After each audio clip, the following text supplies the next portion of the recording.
Coming to the stage right now, a member of our house group of MCs, a member of the Comedy Deli Improv Group, and making his official first-time debut to the stage as an MC, my friend, JP!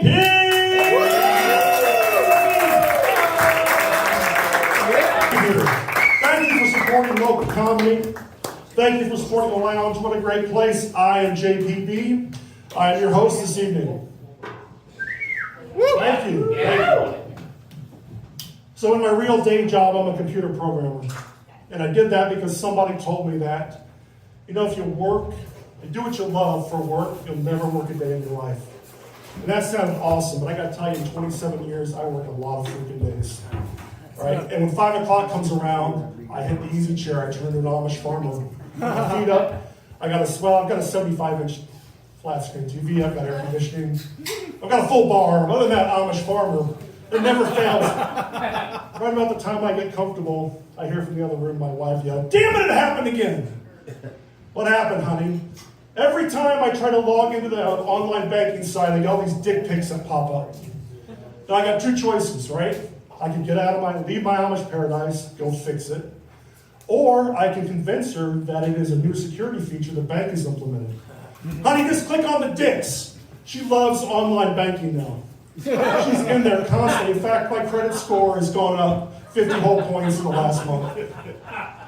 But it's not just me, right? It's every job. I imagine, like, for the Pope, it's kind of the same thing, right?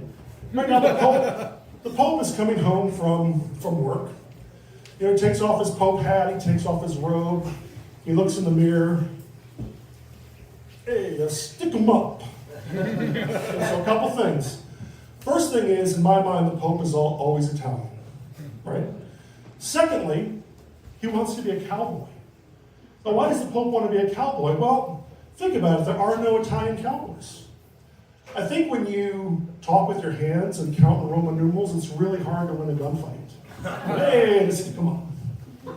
But the point is the Pope has dreams and aspirations, right? The Pope wants to do things besides deal with youth centers all day, right?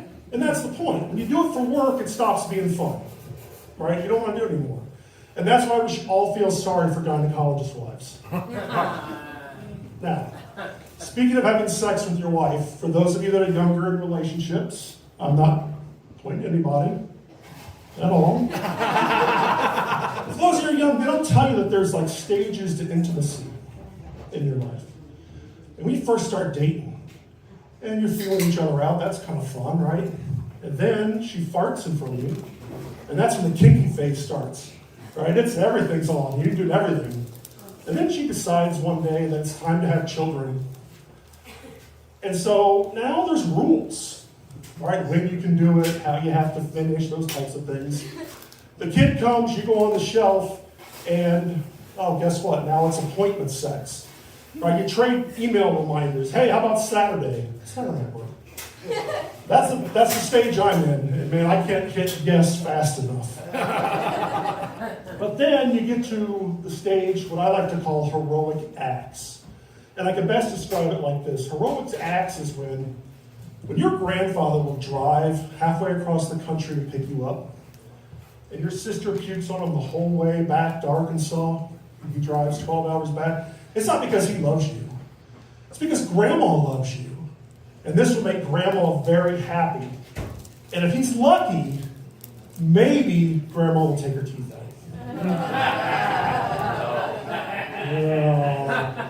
You guys like impressions? Yeah. All right.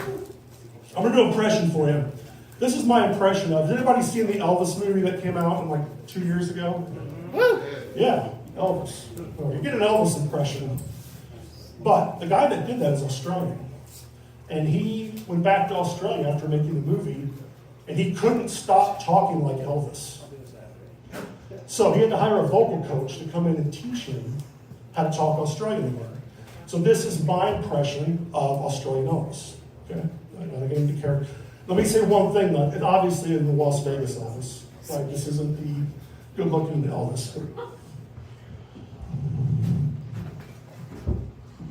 Hey, the dingo ate your baby, baby. Let's go get a blooming onion. Thank you very much. much. Thank you very much. I mentioned my wife. I mentioned that we've had sex at least. I have 3 kids 3 times. And man, I have to apologize to a lot of the younger millennials and you Gen Zers because I really believe it was the Generation X generation that screwed up kids by the way we parent. But it's not our fault. You see, think about the way like my parents came up. My parents were born in the 30s. Disease, wars, rusty jungle gyms, right? Kids died. But now we've got vaccines. We make baby cribs out of materials other than used straw and barbed wire. And now for the first time in human history, our generation, Generation X, the expectation is that all the kids live. And that's not fair. And you can't tell me, I don't care where you fall in the political spectrum, you cannot tell me the science has proven that there's a better way to deal with a kid who's a jerk than smallpox. That's not an option. We have a vaccine for that now. Another thing about being a parent where you can really screw your kids up is when it comes time for you to talk to them about masturbation. Right? Now I remember my talk with my dad. We're in the car, I'm like 14. And he just looks at me and he says, "So are you beat off yet?" How the hell are you going to answer that, right? So he says, "Hey, if you say no, there's either something wrong with you or you're lying. I think it's time that you wash your own sheets." Now, armed with that, well, my youngest came to me one day and he says, "Daddy, how do you masturbate?" And I looked at him, those big eyes, and I said, "Son, precisely the way your mother tells me to. If you've seen me take out the garbage, you've seen me masturbate." Speaking of masturbation, I don't understand all this thing with, and I'm not trying to be that boomer adjacent guy, all these guys sending dick pics to girls. I think you can tell a lot more about a man by the way he masturbates, and that's why I think you guys should send masturbation videos. Now, bear with me. You got a guy on there that's basically just doom scrolling through Pornhub, not really interested. Well, that tells you something about him. Or maybe you have that guy that he's, "Oh, I love you so much, I wish we could be together forever." Now, he's going to be a little clingy. He'll probably follow you out of town when you try to move to start your career. That's just the kind of guy he is. And then you got the guy that's in the bathroom, "Told me to pick up my clothes, and you just did it." Right? And that might be your thing.